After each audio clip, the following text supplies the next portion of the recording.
Hey guys, welcome to the Premier League podcast. I'm joined by my two friends. This is definitely our first attempt at this opening. It's not taken like ages just for me to get the intro done.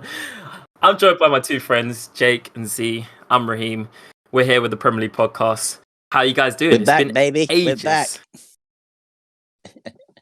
Boom. Too long. Yeah, it has been ages, and a lot of stuff has gone on in the Premier. in Really? between. But I'm glad to be back. Has Well, it? we've been to the football a couple of times. We've had some good We have been times. to the football. Yeah, that was But we're here to talk about that Premier was an League. interesting game. We are. So the last time we've been on a podcast was probably Was that like mid-season. I think Was that Jake, you November? were saying the last thing that happened was Ollie getting fired, which was time ago. So it's been a long time. Obviously, the season has ended now. Before we even start talking about football, I just want to bring to light something my good friend Z predicted way back when, a long time ago when Zidane and Ronaldo left from Real Madrid. A certain someone was very confident that Real Madrid would win the Champions League for the next 5 years. I think is what he said. Is that right, Z? Or am I getting it right? I don't remember the ins and outs of what you were so confident about, but Yeah, you arrogant, pompous piece of crap. Just because you Z won. has left the call. But the bet was they wouldn't win for 5 seasons. I was fairly Right. confident in that. You got to 4. It was close. I got to the 4th, and obviously then the Merseyside shitters unravelled my. That was a pretty good bet, man. That was a pretty good bet. You were almost there. I'm not gonna lie. You literally were almost there. But and let's be honest, it wasn't like Madrid were tearing up Europe every season. Nah, they weren't good for 3 of them, and then the one year they were the best in the world. But Benzema coming in clutch. The season before that, though. What a guy! The season before that, though, we put a stop to them. The season before. Yeah, it's because that's like me and Jake were bonding. Like we were getting a lot closer. Man. He called in a few favors. All right, boys. Tommy T. Z's got his bet on, and who wins his bet, Raheem loses. So we both win. Called up my boys, Tommy T, Mason Mount, Captain America. Get the gang. Man like Timo. Turbo. Yes. When Captain America's not injured. Some bits. Well, we want to get a new bet going on now, a new wager and a new forfeit. So I mean, I don't know if you have any ideas now, go for it, or we can think about it and we can do it either at the end of the show or the next show. I mean, do you have any ideas now, or it's got to be something to do with Arsenal or United? I think.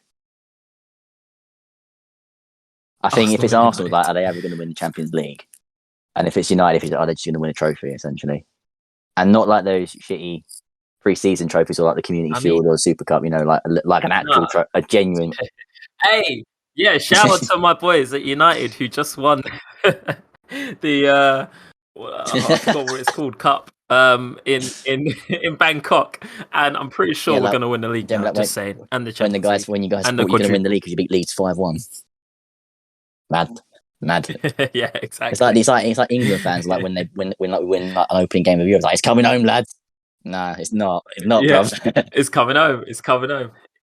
It's coming home to Manchester. Blue side, maybe the blue side. Maybe the blue side. Though. With fucking Haaland, fuck me. It actually was until Gareth got involved. Yeah, it would have exactly. But that's a whole different thing.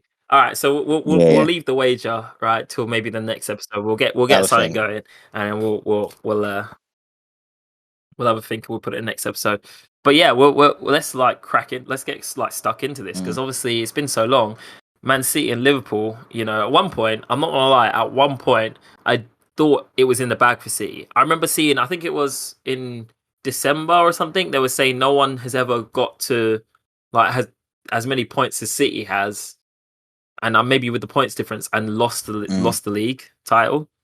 But then right at the end, it was really tight. It was really tight, like to the last game of the season. I mean, it was entertaining. Obviously, it's hard to watch as a United fan, but it's entertaining.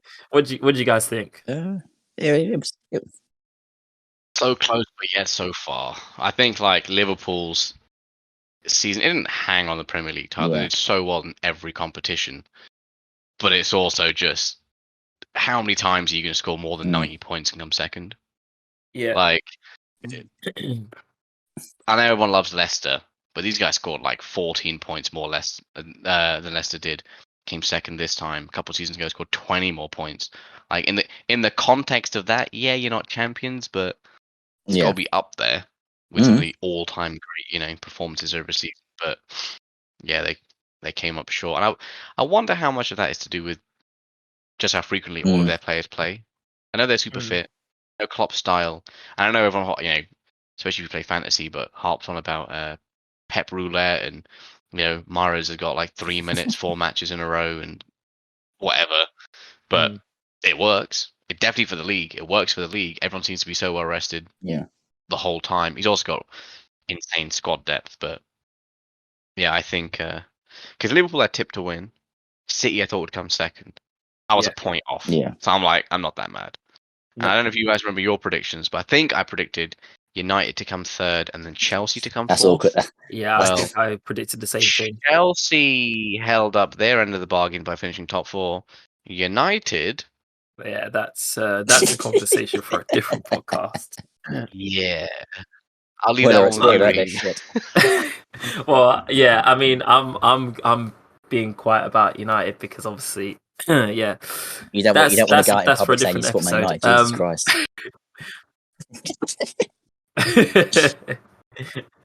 But I mean, circling back to Liverpool and City, Liverpool. Obviously, you talk about them, being one of the all-time greats, and like, their team was unreal. I mean, I don't know what Salah's first half of the season. I don't know really what happened in the second half, but the first half of the season, he was looking like the best player in Europe. And the world. Like, I don't. Well, I mean, that basically is. I mean, when you're the best in Europe, I don't. It pretty much. Not really anywhere else. Everyone else is dead. To the Primera Division in the great country of Togo. So come on, man. Sorry, I forgot about that one. You're right. But I mean, does this then? How impressive was the conclusion to Liverpool's season though? If they only got the League Cup and the FA Cup. I mean, I'm not taking away obviously how amazing, and both on penalties, may I add, exactly. But I mean, I'm not. Chelsea actually played well as well in that final, but I'm not trying to take away from Liverpool and how good they was. But it was getting so hyped up. Oh, look at this team. They're the best in the world, Oh, when they're looking at the best ever teams in the Premier League and you're looking at, the United old teams and the Arsenal old teams and the Chelsea Mourinho teams and Man City's Pep teams, and they're talking about, oh, could this be the best ever? Liverpool's going to get the quadruple. This is going to be amazing, blah, blah, blah. And then at the end of the season, they finished with a League Cup and an FA Cup.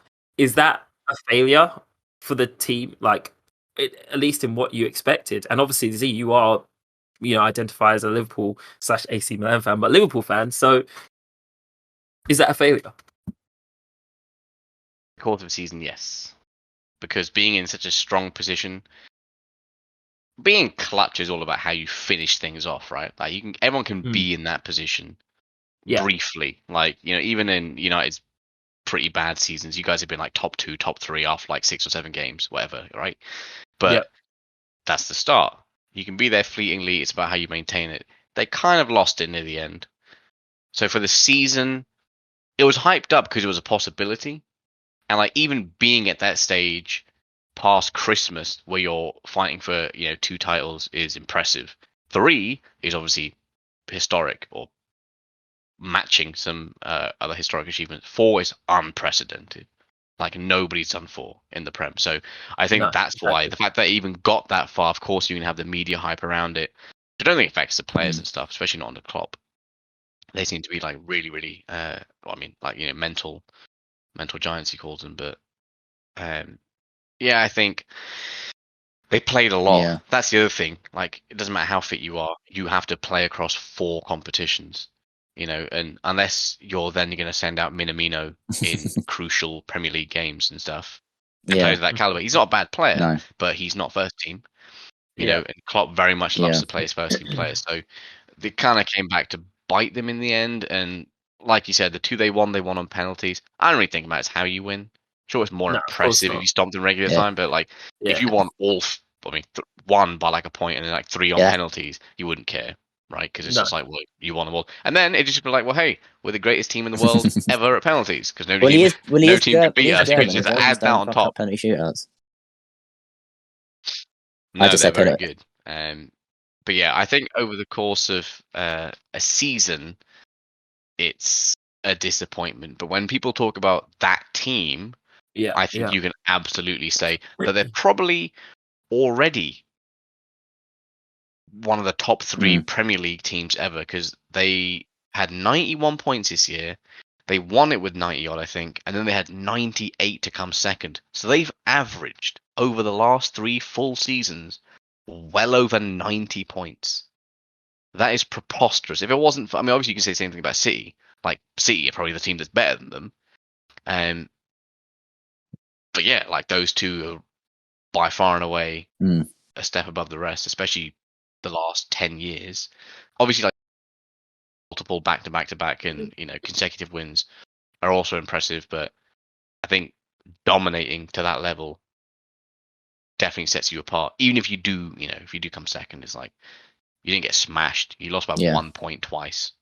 Yeah. The context is important. So yeah, it's a bit of a disappointment over a season though, because obviously you get that far, you're like, can we close it out? No, and then it's not like, oh, next season we'll just try and do better because you're not guaranteed to be in all 4 competitions past Christmas, like around March. So, no, exactly. It's not a situation you can easily replicate, and if you do focus really hard, like okay, we'll definitely make sure we're vying for 4 competitions.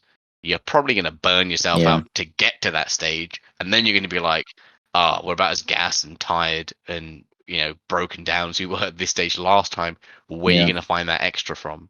It usually comes from signings or more rotation, or a bit of luck, right? Like you have a game or a couple of games that go your way, and therefore you don't have to play so hard in second legs and stuff like that. But yeah, I think Liverpool season overall is not a disappointment because they still won twice. But of course, you'd be disappointed to lose out on the 2 big ones and win the 2 minor ones as well. Like that's the other thing, right? I guess in tennis, it'd be like winning Australian and the US, but you lose out on Wimbledon and French Open, and you're like, damn, I'd rather win the French and Wimbledon than the other 2. No disrespect Well, you'd to rather Australia. win one of either than No the 2 disrespect of to the Australia, right? Yeah. But all disrespect to the US Open. All disrespect. just to make that note. Yep. I mean, I think I do agree that Liverpool team is an amazing team, and you can't take away from how good they are, and they had a good season regardless of how it ended. Obviously, not as they wanted to, but they had a good season. I do think they can be in up there with some of the best of the Premier League's sides. That the Premier League has seen, and what Klopp and Pep are doing right now, it's just ridiculous. Like they're at a different level. I mean, in Europe, they are probably the 2 best teams. But you got to think to yourself also. Who if and this is purely from an analytical point of view. But then if we're analyzing it, who do we put the blame on? And blame sounds like a harsh word, but like, where did they go wrong not winning those trophies? Because you said obviously about rotation and Pep Roulette, which we laugh at a lot, obviously has resulted in his players staying fit and then obviously being able to win the trophies that they've won. Not the Champions League, my ad, but got to throw that in. You got to throw that. You got to throw that in there. To win the trophies that they've won. Oh, I have he may to. be a G. He may be a Still zero He's not won a Champions League in like nearly 11 years now. So it just proved you can't throw money at the UCL when you win it. PSG should know. Exactly. PSG also should know.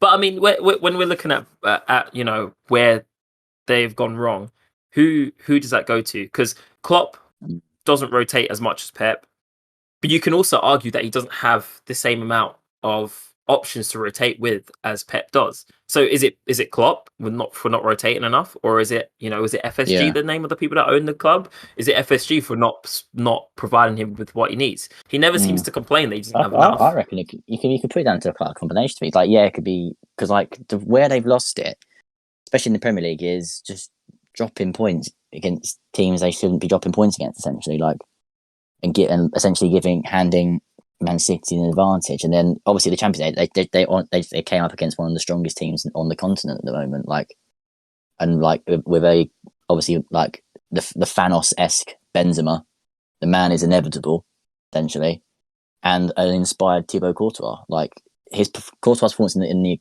Champions League final was outstanding. But yeah, like it's like I said, Klopp doesn't rotate as often, and when he does like rotate, he hasn't got the squad depth to back up to like maybe in attack he's got decent options to rotate. So he got Firmino, Jota. He used to have Minamino. Yeah, now he has like Darwin Nunez, but he's lost Mane. But like further down the pitch, he doesn't have as much quality to like replace and cover for like the superstars that he has. So it is. But then again, the players need to step up as well. Like obviously with players running from AFCON, they're probably going to be tired and they're constantly playing all the time, so they're going to be fatigued. And then you can also, like Raheem said, the owner's not investing in the team as much and giving Klopp adequate replacements.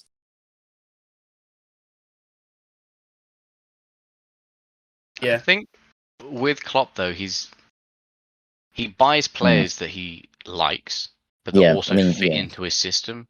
Whereas when you look at Pep will buy somebody just absolutely. so you can't buy Man City do that. Right? Like he absolutely does that. Like he absolutely does that. That's why he gets people for Calvin 40, 50, Phillips. 60 million and just puts their ass on the bench. Calvin Phillips would be a good example of that. Yeah. Even Ferran Torres though, he got barely played him and then let him go. Once all the interest has died out. It's almost like sometimes he gets people to sandbag them, like, by the way, he's not as good as you all think he is, and then he sets them back into the wild, and therefore the interest has completely died, and he's nullified it. Whereas Klopp, I mean, is there a standout Liverpool player that you'd be like, seems a bit like a loose cannon or anything like that? They always seem to mesh instantly with the team. I think that's because of their scouting, and they look I think, ahead. arguably, I think Shaqiri was a bit of a one that didn't really work out, to be fair. But when Shaqiri played, was he that same flashy player he is for Switzerland, the Swiss Messi, or was he playing as a much more team-oriented player? Much more team-oriented, right? Like, whereas Shaqiri excels when you give him free reign and he'll just bang in bicycle kicks or absolute worldies. They won't win you the game, though. That's the thing. Shaqiri, when he plays well, makes Shaqiri look good, not the team look good. And obviously that, I think he did a great job at Liverpool. It's just different play style. He wasn't bad. He proved he was professional enough to give it a go, though. It wasn't like he was Balotelli, like, yo, Mario, pass the ball to you and pass it back, and he's like, now watch this scorpion kick. Like lose possession. So I think it was a great player, not maybe the best system, but he gave it a go and he did well. But like Klopp's very big on the kind of players he gets and their mentality and mindset and personality and their character, stuff like that. So I think it's harder for him to go out and just buy players because not everybody fits. No, Pep isn't that reserved. Pep would be like Harry Kane, whatever. Well, they got an unlimited limit, budget. So he's Liverpool's net spend is so low compared to the other top six. Like, and they're still fighting on all four. Like, this season, barring 2 games, Liverpool, which was the Club World Cup, they played in every single game, essentially, like a 70-game season. Yeah, but that stuff can't be healthy. That can't be. No, it means not healthy, but that can't be right for a team to get to achieve. If you want to do a quadruple, you can't. That's not gonna. You can't do it with the same 11 players. It's hard to sustain. That is the issue. But like with their money, I think Liverpool are probably the best financially managed club in the world, and they have been for nearly a decade. Definitely right now, like you said. But that's not going to win you any trophies. I mean, to be able to sit there and say, we're the best financially. It won them a few, and I guess that's the other thing about Liverpool, though. Like Liverpool as a club and their identity is always about doing things the right way. And doing things the right way won't always win. If you take up, underhanded tactics, or you're not afraid to just poach players or stuff like that, you'll probably get ahead further, right? It's kind of like any colleague you have, anywhere you work. always one guy who's just loud and annoying, but people just seem to not care, and he keeps going forward and failing upwards in life. Whereas the other guy in the corner, who's very respectful and everybody likes him, and he always brings him cookies on his birthday, but he just carries on doing his thing, and occasionally he's massively successful, but not all the time. But that's the thing. It's like that's a Liverpool trait. I think the fans are happy with Klopp as a result because they respect it. They respect it. I think the league. And it's a massive thing about respect over there, and almost like an honor thing, right? Like Liverpool don't want to do anything.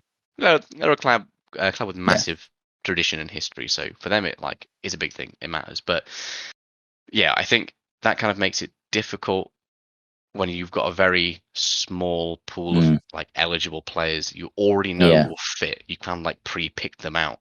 You're not going to do it just to grab anybody for no reason and squander the money. So the fact they got as far as they did is massively impressive, and that's the other thing as well.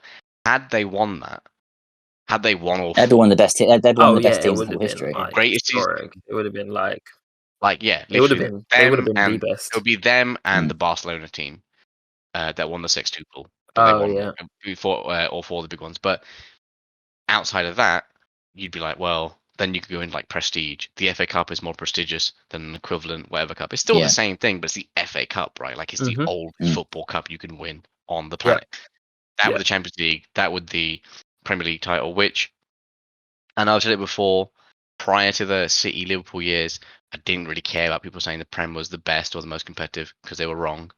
But now that you've got two teams absolutely stomping the rest of the competition with 90-point seasons, you are the best. Because look how much better they've been in Europe. Liverpool have been not dominant because they've only made 3 finals and won 1, but they've made 3 finals in the last 5 years. Yeah, or even 4 years. 5 years. And this is in a league where I still think, even though they're hitting those 90 points, you could sit there and say, oh, what about the rest of the competition? It must be not that good. But you're looking at teams like West Ham and Brighton and all that doing really good things. Those are the teams that were considered the small teams. So even Brentford, the quality in the league is Brentford.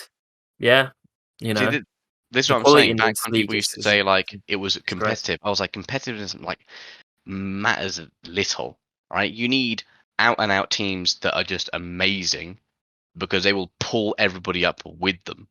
It just makes sense naturally. That's what happens. You get better. Funny enough, you get better at anything you do if you get stomped by people who are better than you at it. Oh, 100%. Because to close that gap, you have to work harder and work smarter to close it. Otherwise, you're just going to lag behind forever. So I think we're seeing that with Liverpool and with City. The gap just isn't closing enough, but the other teams are getting better. And this is where, for you guys, for your Chelseas and for your Uniteds and for Arsenal fans, you'll know that your teams are doing well when you see that gap closing. Yeah, exactly. Right? Once you guys hit 80 points in a season, you'll be like, all right, another one of those, progress, and we're right there. Because they can't keep having 90-point seasons if you guys score 80. You're taking away the available points for them. It's just a mathematical probability. So that, I think, is how you guys will get there. But enough about Liverpool. I mean, one more thing on that though, still is: do you think that that Klopp still could, though, even though he doesn't have what a Pep has in terms of the depth? Do you not think he still could play some of the other players a bit more than he does? Because when you're coming up against some of the teams where that and as you said, Klopp buys players that fit his system. So whoever he drops in should stick to that system. And if you put in some players that maybe aren't at the level of the players they're replacing, but they're still playing to a good enough level, the rest of the team will bring them up, and they should still beat the players, and it should give up players rest. So players like Salah, players like Mane's not there anymore, but some of the bigger players, Van Dijk, they can have a rest because you've got Konate, you've got Gomez, you've got Matip, so why can't Van Dijk have a rest? You've got people that can play instead of Trent and Robertson. You should be able to rotate them a bit more. You don't have to rotate everyone and play a whole new 11, but you just rotate people in different games. And this is across all different competitions. So, you don't have to play those players in some of the other competitions as well. I still think that can rotate I agree. more than he does. I feel like it feels like a lack of trust with the squad players because when you're playing like a 38 game season and you have a squad of like 25 players, eventually it's like you can't just keep picking the same 11. People are going to get injured, people are going to get suspended, people are going to be tired. So you need to have trust in these fringe players to come in and do a job, and say like one or two change the star players, but like if they are such mentality monsters as Klopp calls them, like then surely the senior players should motivate these fringe players to up their game. And then, like, if that was me and I was in that Liverpool team and I was on the fringe and I had my chance to play, if I'd rather have like Jordan Henderson screaming in the ear, James Milner giving me advice and that. And I'm like, you know what? Yeah, I'm going to up my game. I'm going to prove that I belong here, blah, blah, and stuff like that. And I don't think Klopp sees that as often, like to trust that these players that he's got like your Minaminos and stuff like that to come in and do a job on a regular basis. That's why they come on for like sparse appearances for subs, or like you start them against fucking Norwich, you know. Yeah, and on that as well, you know, when you're doing that, when you're getting those sparse introductions into the team, you're only playing the odd here and there little bits and pieces. Yeah, you can't really build up you can't really build up playing like 20 minutes here, 20 minutes one week, 5 minutes next week.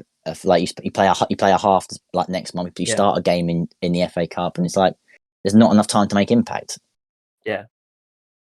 No. The tricky thing with that though is you're seeing it now with Salah's contract negotiations. Like obviously they would be fools to not re-sign him. Well, they want to, and he wants to stay there. But he wants to get what he's worth. You know, attacking players are always worth more than defensive players. Oh, always. But at Liverpool, the reason they're so well managed financially, monetarily, is because they've got a really solid wage structure. Yeah, and not like United's crap.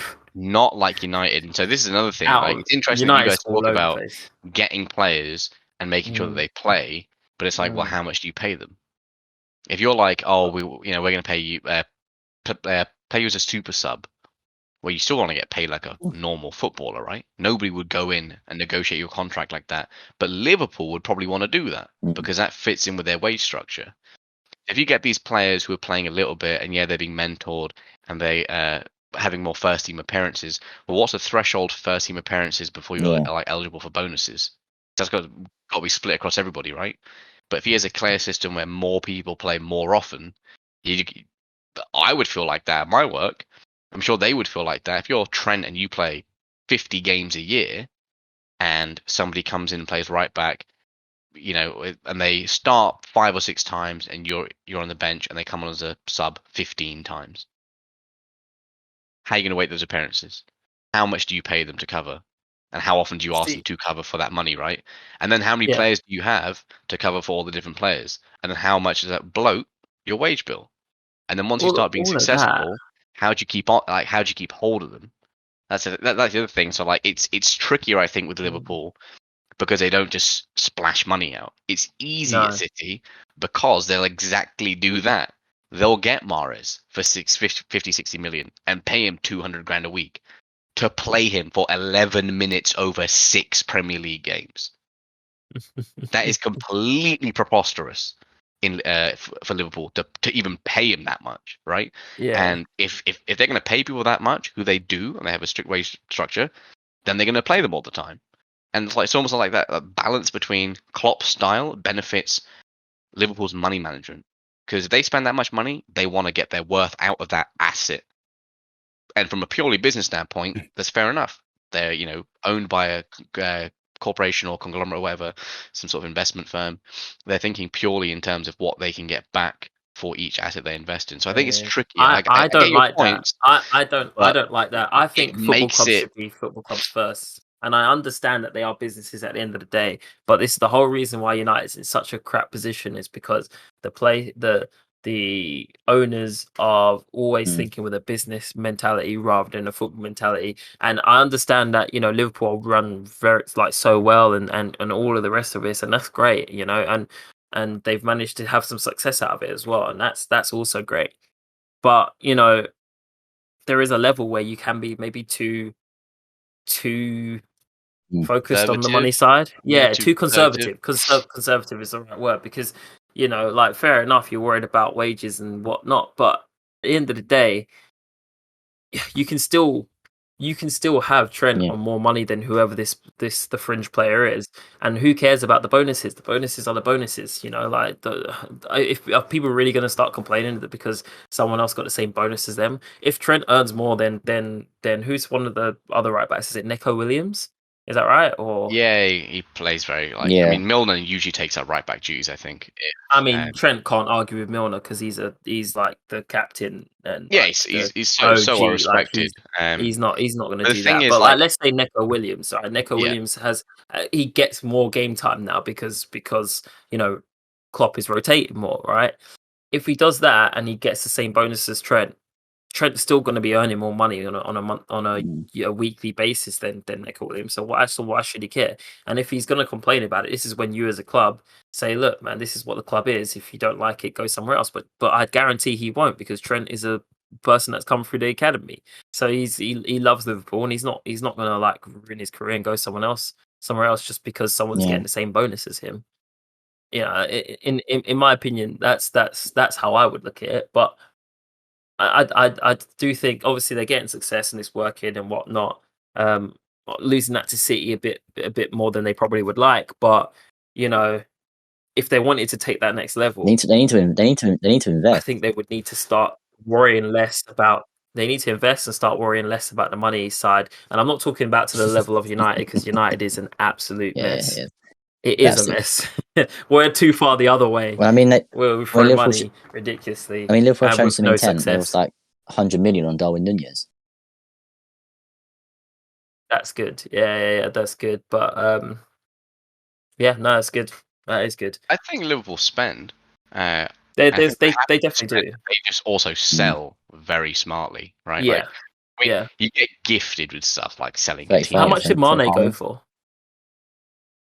Yeah, I was about to say 30 or 40. Yeah. And considering his age, like, that's a great for a player like that, right? Like, yeah, he's an AFCON winner, he's a Champions League winner, he's a Premier League winner. Yeah. They got something in return to send into Bayern Munich. I also heard sort of things about how them getting Thiago from Bayern stuff. It was almost like they didn't spend that much on Thiago, and so the relationship between the two clubs is great, and that may have factored into why they let Mane go to a club they like. That's another thing that I feel like Liverpool would do rather than some other teams, right? Like, kind of maintain good relationships with clubs. Still a business ultimately, but it doesn't hurt to be on good terms with these clubs in different countries who, you know, you send them players, they're not going to be playing against you in the league. They send you players, great, you benefit from some great talent and stuff. So, yeah, I feel like the other thing is Liverpool's way is working for them, though. Oh yeah, absolutely. It definitely is. Like, yeah, no, it is. It's like there's no like disagreement here. They can make it's working tweaks and stuff, but ultimately, if it's Klopp's desire for a system to work the way it does, where he focuses mostly on, you know, key players and key roles. And the other thing is, the more you play together, the better you get at playing together. So yeah. I think that's to be argued about. Yeah, there's not as much depth at Liverpool, but you also notice it when it's not Trent and Robbo at the wings, and you know, and it wasn't like Mane and Salah, and then like Firmino up front before like Jota came in and took that place.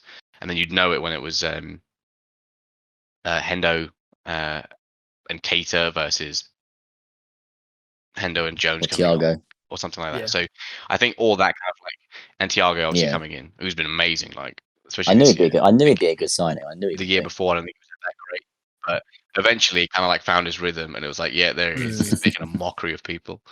But yeah, so I think you know they've made a few signings. I'm like, this is the thing, like Diaz. Oh yeah. Getting Diaz that was so good. To being able to let I can't believe United could almost went to Tottenham, and went to Tottenham, which is mad. Yeah, a lot of clubs. I think Ranić wanted him, and the club said no, and then I think Tottenham was interested as well. But yeah, he ended up at Liverpool, and look how good he is, man.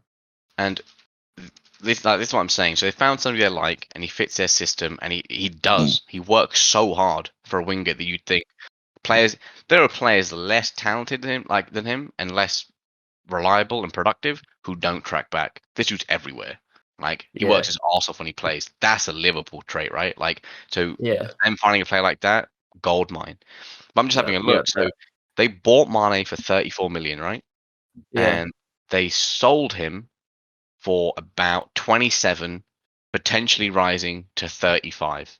So they made back, obviously not discounting inflation, they made back what they got on Mane. And what did they get Diaz for? 37 million. Yeah. They literally replaced Mane after using him to win a Champions League, do amazing in the league. He had personal success from his growth as a player, and he won AFCON. So he's loving it. They won the Premier League too. He was successful in all facets of his footballing career.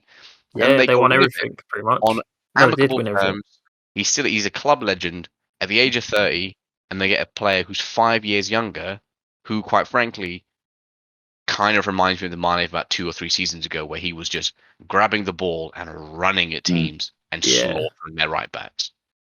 Like, that is a Liverpool way. You buy a player, you build them up, they're amazing, you break up on even terms, you get somebody in to replace them, rinse and repeat. That's what everyone wants for their own teams. That is literally what everyone wants their own teams to do. And whilst they're doing that, they're still developing the youth. Yeah. Like, how many good young players have come through? I can't remember the guy's name. Who got injured, horrific injury, but... Oh, I know the one, Harvey Elliott. Yeah.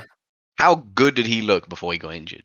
He was looking very good, That's the other thing as Liverpool players and coaches and fans and stuff. You probably think, we don't actually need to buy that much. Like, we've got great young players who, barring injury, can fill it. So you need to see that he needs to rotate them in more. Is then where we're getting to. But this thing he did, but they got injured. Like yeah.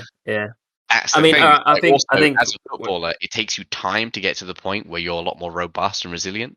Like, because when you're younger, you're more sprightly, but you are at risk of more injury. Yeah, of course. But weirdly enough, not quite getting injured, but like getting hit and getting roughed up makes you more resilient. It does, yeah. It's just a fact, right? Like about being an athlete. So I think he's trying, but at the same time, you can't just like throw them to the wall. So he puts him in against teams where they probably should have an advantage, even with like some subs on. But this is the thing: if he maintains it, and with Klopp when he first came in, he wasn't winning all the time. But I mean, if you look at his like win percentage as well, it's way lower than Pep's, like almost 10-12% lower. That's because it has the first few years where he was developing the team and he wasn't winning a lot. But if you go for the last 3-year average, he's way above 70%. But overall, I think it's about 61. So it's like, if he keeps working from here, feasibly with these young players getting better and more involved, and them still making great transfers like they always do, like, City will have to keep buying over and over and over to keep this pace up. Liverpool are investing long term, so they're set. So I think that's another thing why they don't want to like mess with it too much. Because if you promise a young player, you stay with us in a couple of years after we like break you in, you are definitely going to be a key part of this team. You can't then go out and buy somebody for 60 million who's a star player that plays in their exact position, and they're like, well, you promised me something, and now we're here a couple of years later, and I have competition for this place. Doesn't seem that fair, but it's something to think about, right? Like, of course, squad harmony and mentality and balance and all that sort of stuff. I think it's a good point you made there. I mean, obviously, I think we'll move on to the next topic after this, but I'll just say this last thing. But it is a good point you made. I think personally, and I obviously could be wrong, but I personally think that Klopp will outlast Pep, because I don't know how many seasons Pep has left at City, but I mean, so I heard the other day that he resigned from Bayern because he felt like he couldn't get anything more after he hadn't won the Champions League again or something. And so Pep's not afraid to say, look, I've taken them as far as I can and resign while he's, ahead. I think Klopp will stay at Liverpool longer than Pep will at City. And when he leaves, Liverpool are going to, it's unless at this current stage with the way the teams are, Liverpool will be winning the league every year unless the teams get like some of the other teams like Chelsea, Tottenham, United, unless they start getting better. Tottenham, really? but we'll move on. Hey, under Conte, look, let's not. Yeah, Tottenham looking good under Conte, but we'll talk about them on a different podcast. But we'll move on to Chelsea because we spoke about Liverpool and City. Chelsea's season Interesting. was Very interesting. interesting is exactly what I was about to say. Chelsea's season was interesting. We got fucked. I think at the beginning of the season, I really thought Lukaku was gonna do bits at Chelsea. Lukaku. I really thought Lukaku was going to do this. I really thought the way that Chelsea had been the season before as well. I really expected a lot more from Chelsea this season, and they started off so well.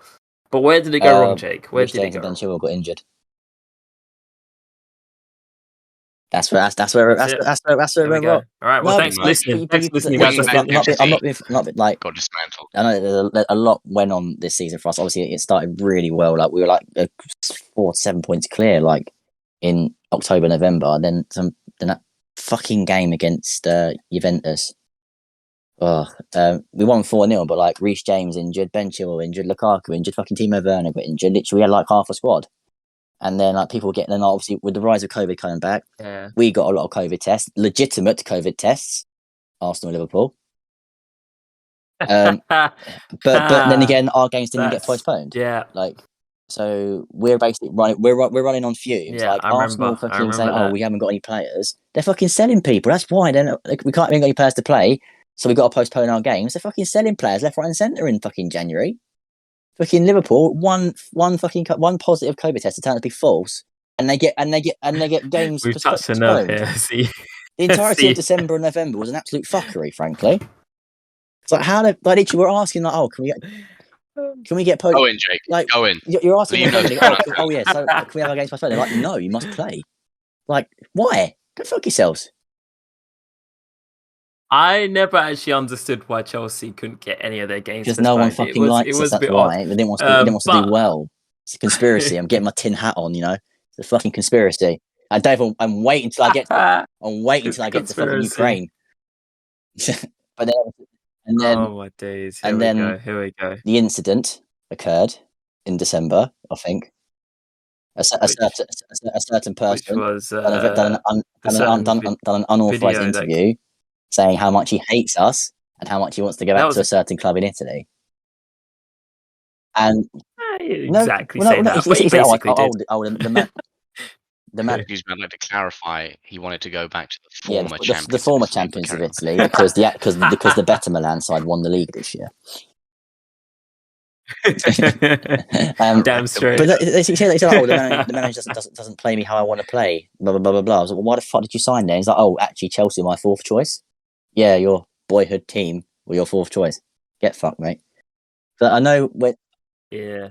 Lukaku was like, I mean, he says all the right things you want to hear when he's joining the team. Like that's what he does. Like obviously, like you spoke to me, we chatted on our group chat. He's like, oh, what do you think? I was like, as long as you score, I don't really care. That's because I hadn't listened to the interview. When I listened to it, I was so surprised when I sent that message, and I was like, what do you think about the interview? And you said, oh, I don't really mind.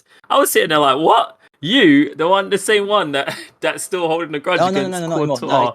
No. He's still a snake, but not as much. But that's like just because he won the championship.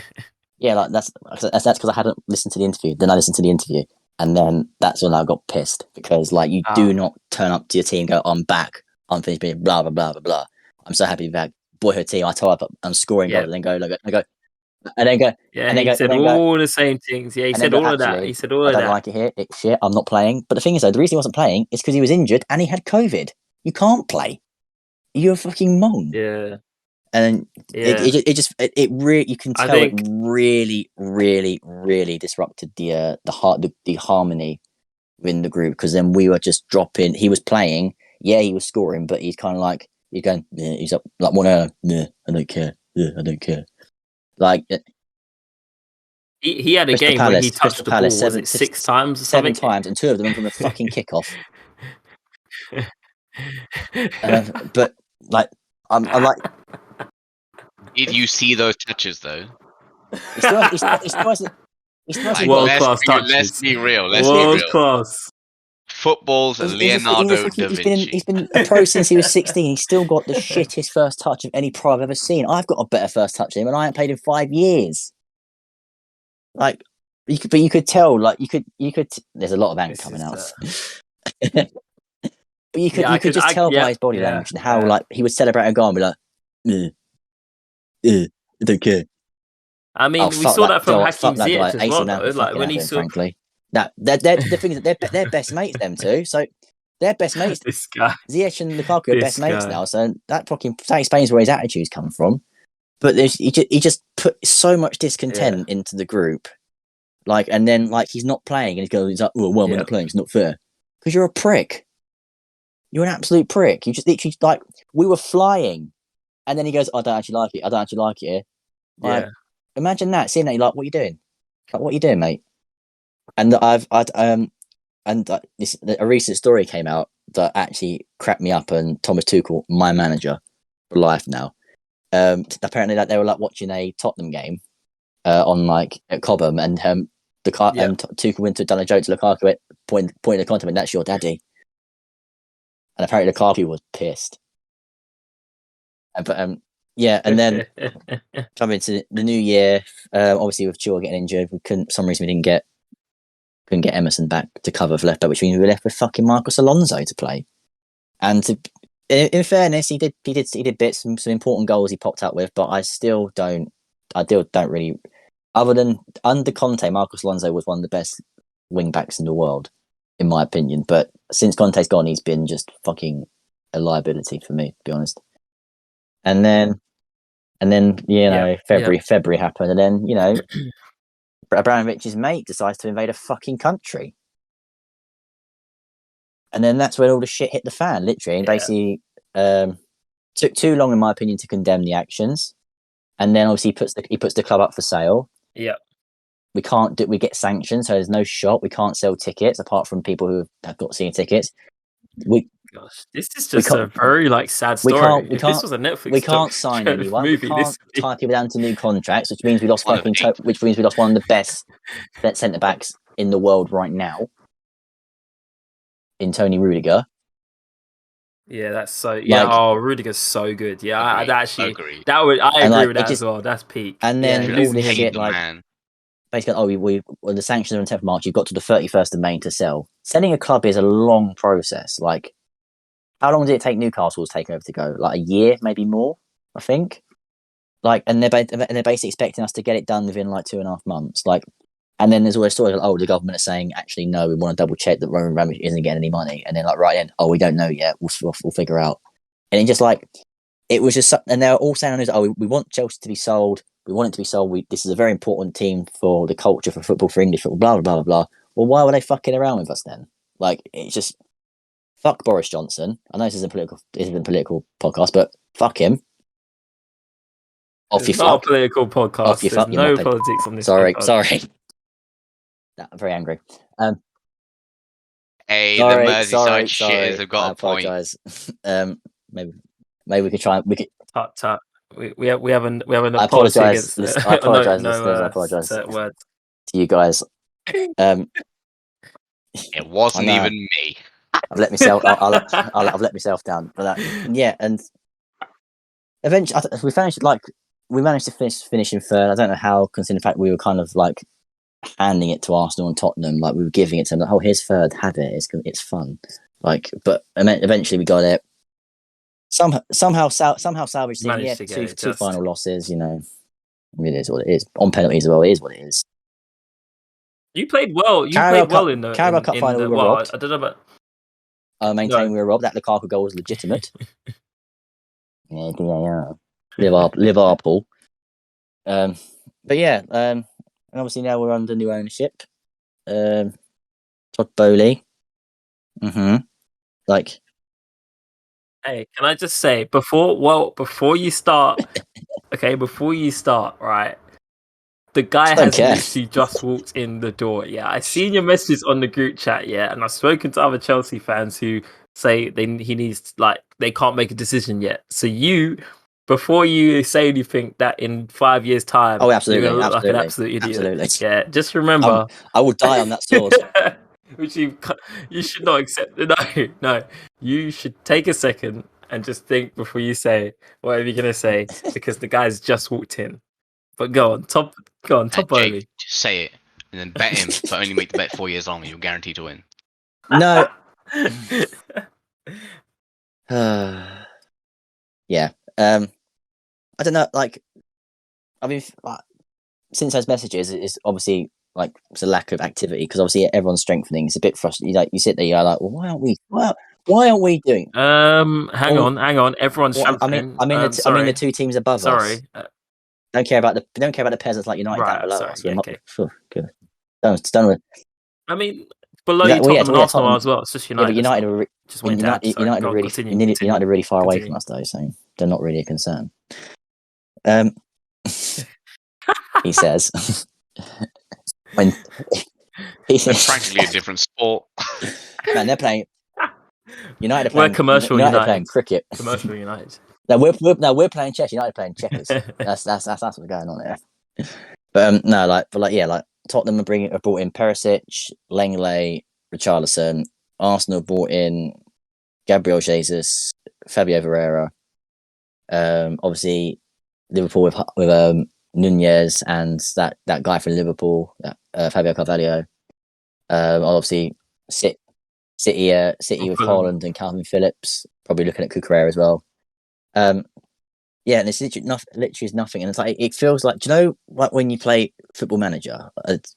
I don't know if it's still a thing now, but like when you just register interest in literally every single person, and then you get like a news page saying, "Oh, your manager's a laughing stock." They're interested in literally everyone. It's so funny. Like it feels like that. He's got so many fingers and so many pies, but nothing's done. Like, but then like now Sterling is done. Sterling again. How long has that taken since it first reported we were interested? About a month. Yeah. But I hear Koulibaly. I don't know about that today. But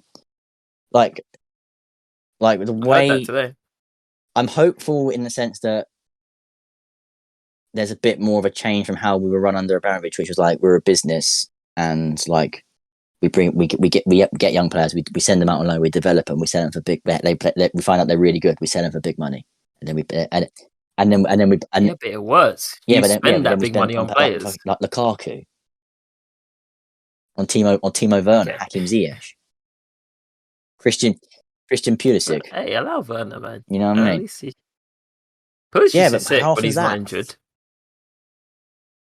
Exactly, yeah. You know what I mean? Like 2 games a season. But those two games though. You know what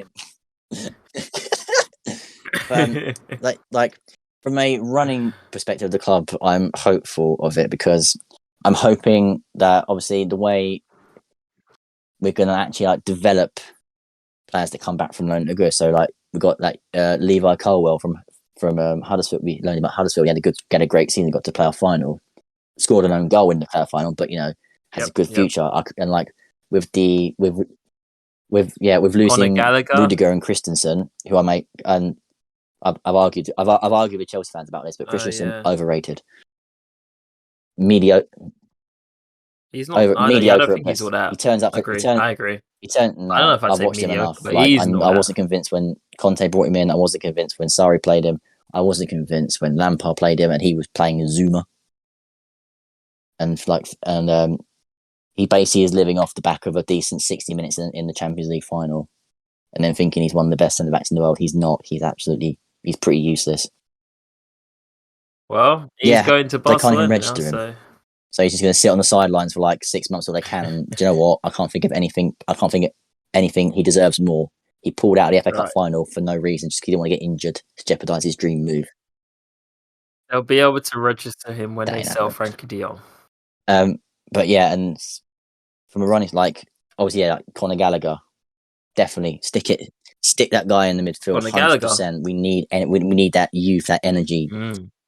He scores goals. He's basically like a young Frank Lampard sort of thing. He knows where the goal is. He can arrive in that sort of time.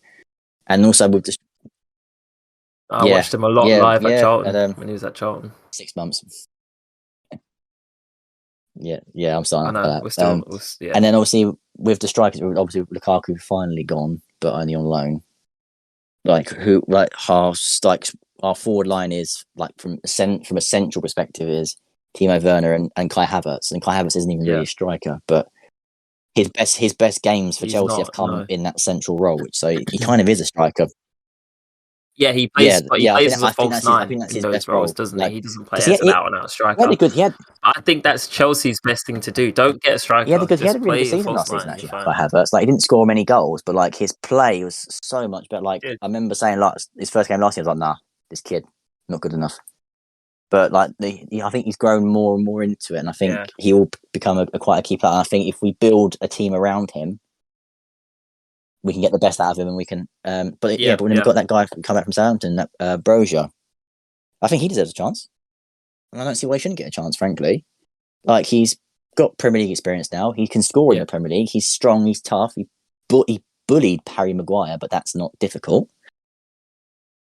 But like, I like how you use that as your example of why he's good. It's only because I saw a meme. I saw a meme about Man United. And it was Joe in the Southampton game where basically Maguire he sent Maguire on a spin on a counter attack or some of that, and there's that picture. Yeah.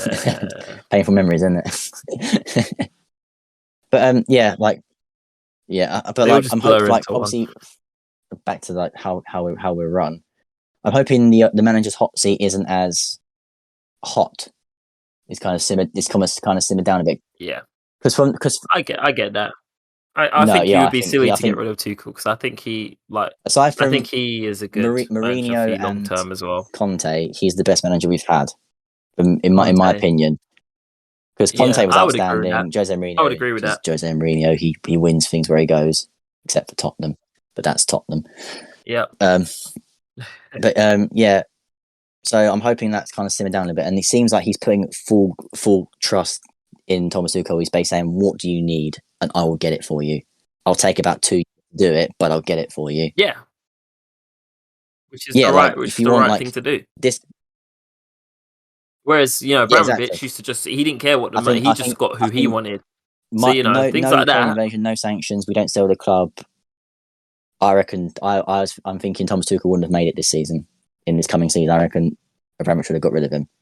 That's my opinion. But I think with this new ownership and it's a new era, and I'm hoping we have like a sort of a Fergie situation, really, where we give Thomas Tuchel everything he wants, and he wants to, and we do well, and we win, and we challenge, and we become a top team again, essentially, because we're kind of falling back a bit.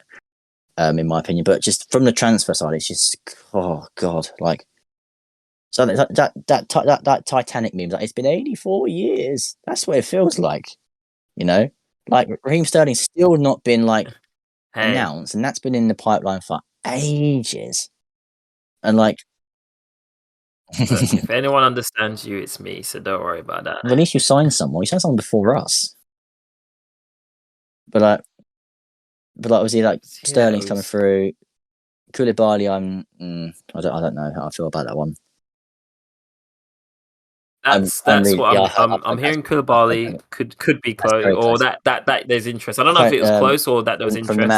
But the man himself. And I know that in the past you were looking at Koundé. So I don't know if that's died down. Still looking at him or not. Severe, like, flip wishy-washy with that. It's like, but yeah, the man himself. The man, the transfer god, is Fabrizio Romano. We've been speaking to Koulibaly's agents, and the bid's on its way. But then again, and also we're looking at Nathan Ake as well, bringing him back. But again, I don't know how I feel about that, because interesting. Because Man City want to recoup the fee. They pay £41 million for him for Bournemouth. Like, he's not what. Yeah, I always thought that was a stupid amount. We need the cover, but not 45 mil. Look, everyone's saying, because like he's not played that often. He's like fifth in the pecking order in the centre backs. His value's gone down. Like, he's 27. His value's gone down, so he can't, like, this issue at Man City are not good at. They're not good at selling people. They're great at buying people in, because they can just go, here's some money, Pep, go crazy, and then we'll go, and it was like start writing checks and making it rain and everything.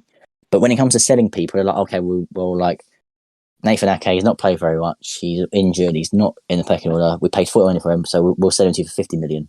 Like, it doesn't make sense. Like, we're getting they sold Gabriel Jesus for like 45 mil, wasn't it? That's a decent. Yeah. That's so. a I think it relatively was about decent 40, price for a 25-year-old. He's So. Premier League proven. He's got and we're getting Sterling for like 45 million. Add-ons up makes it up to about 55, I think. If certain add-ons are hit, like they might not be hit. So, and bearing in mind they paid 49 mil for him when he was in his youth. I see Sterling as a really good signing for us because I the think price we're it getting is for a him good as well. signing. Like this I do guy as well. is 27. He's getting to like prime of his career. He's like his stats for like he's the third highest scorer under Pep Guardiola in Guardiola's entire management career, behind like Aguero and Messi. His stats. Yeah, no, he is. He's been so good. He's a great player. I think it would be a good signing as well. He can play centrally. He knows where the goal is. He'll create chances for us. And the fact that we're getting him for like 45 mil, this guy who's like established Premier League player, massively Premier League proven. He's a senior international. He's a well-established international player. His stats are like only. England's best 100%, player in the Euros. His stats for like under Pep since he's been at City, like only like 2 or 3 times have he got single-digit goals and assists. So and that's especially and like last season he got like 13 assists and like 12 goals or something. I might be wrong there. But like again, that's from like 23 starts in 30 games, and he was injured for most of the season. So like that's still an impressive stats. And also, I saw really quite a funny stat that made me laugh. He's in the Premier League era. He's won the most penalties, and the most penalties awarded since Thomas Tuchel been in charge has been us. So I'm saying it right now on the podcast. Yep. And so Jorginho Golden goal Boot scorer, for real, you're saying 100%. Much like Z last year saying that Virgil van Dijk will be that top scorer. If Jorginho's top scorer from the penalties, I am going to be an absolute genius. I'm not. It's not going to happen. It's not going to happen. But I'm saying it now. Jorginho top Golden Boot. You watch. But yeah. As why don't Chelsea look at Tomori though as their centre back? Because obviously they've had Tomori in the past. Like he's a ex-Chelsea player, but he has been so good. Like since he's left. I blame Frank Lampard at AC Milan. He started him played really well, and then like just dropped him, and then sent him out on loan to AC Milan, and obviously, and as you'll know, he's been instrumental. AC Milan, very engulfed himself in the way of the AC, and he's got his rewards for it. He's got England caps. He's got a Scudetto, you know. And I've watched a bit of AC Milan this year, and he's been fucking brilliant. So why don't Chelsea look at bringing him back? Because that is a Chelsea thing. They love to do that. They love bringing back ex-players. I think the loan originally came in with a clause like an buy option if they want to buy him, and we didn't. So, and we was like, yeah, go and have him, go for it. When we should have gone. No, go away. But like I was reading that Thomas Tuchel never really reached out to him when he was on loan, because obviously we sent him out on loan in like January.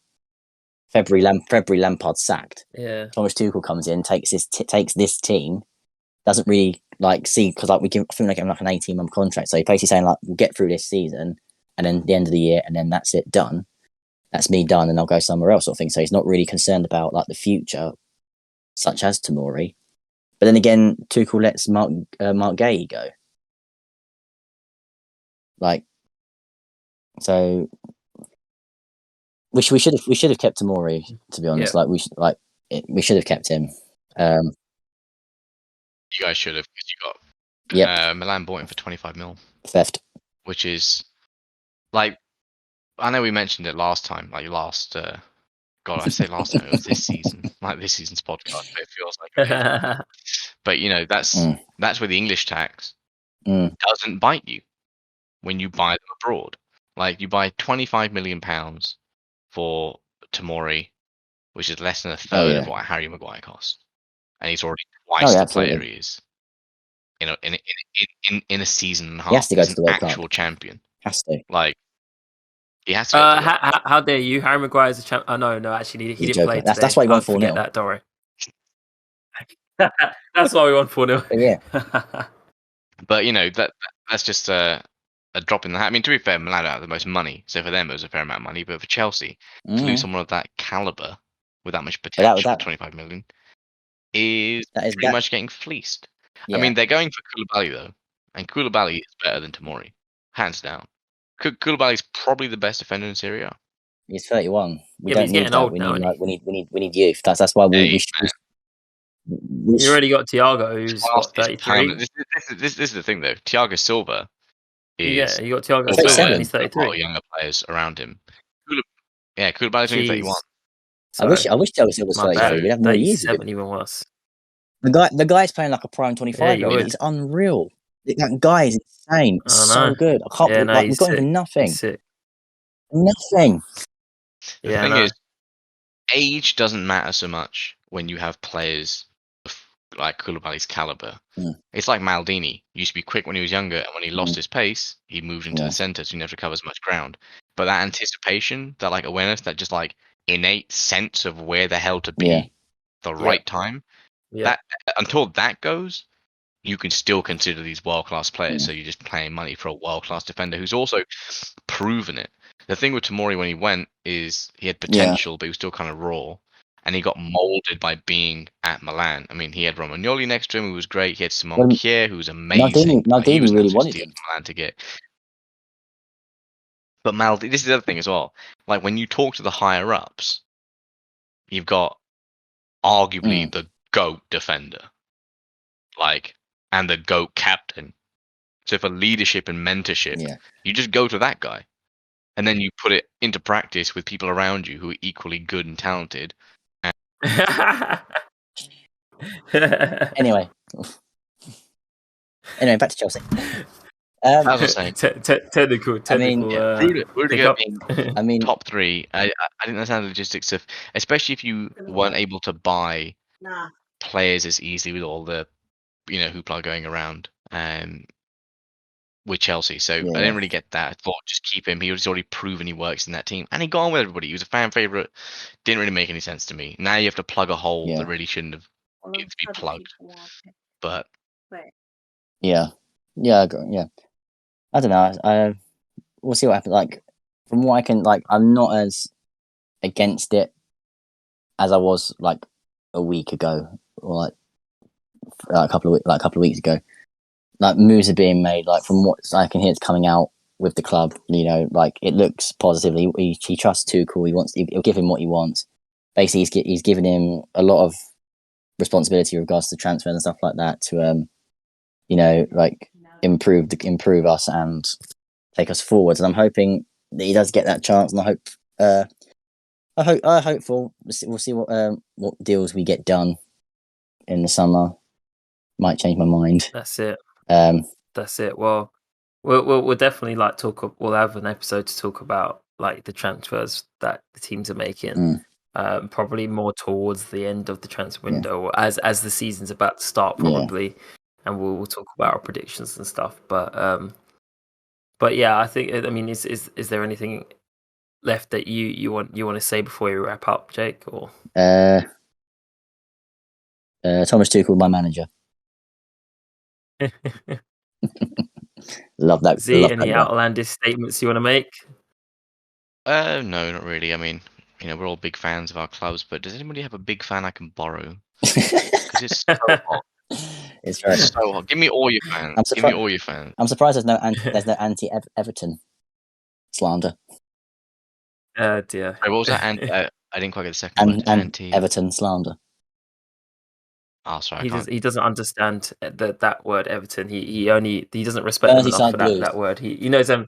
Yeah, he only knows them. The blue team. That was it. The blue team. The blue team from. Oh, sorry. I was going to say Merseyside Blues. It sounds like a. That's a pet. Between John and that's a Pez team. The old school. The Rolandos. London Blue. London. Yeah, London Blue. I think we're good. We've got so much more to talk about, so we'll have to just plug him into further future episodes. Yes, but I think we're done. Exactly. Nice to catch up. Yes. Cool. Well, guys, a long time coming. It's been a pleasure, as per usual. We have to try and get back on this a bit more, but we'll end it here, and we'll be back to chat about my team, Manchester United, and Arsenal and Tottenham. And that will be a fun conversation, I'm sure. But until next time, thanks for listening, and we'll catch you on the next podcast. Cool. Bye. Bye.